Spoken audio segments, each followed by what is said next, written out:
we quickly talked about in class is that we started with something like var row int equals 1. Um, and what we said is that what happens is every time that we call this composable function, every time the image is drawn, every time we exit, um, this gets reset back to 1. And composable are stateless, meaning they carry no state. They're not supposed to remember anything.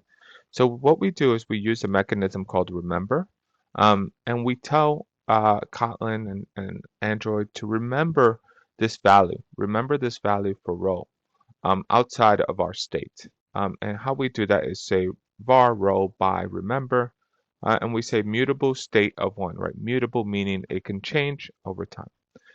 And you may get an error that looks like this. If you click on it, you get this little red box, and you can click on import, and that should fix your error. And it imported some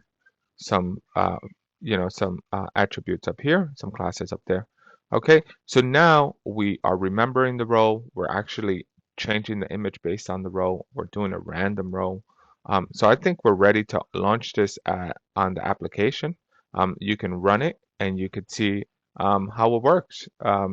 This is sort of like this is it, right? This is a simplified version of it.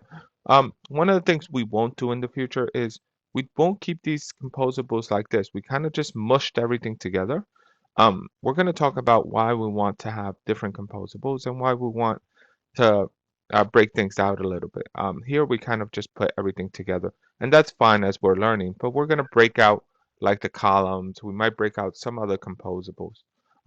But run this, and you should see you should see the application fully working.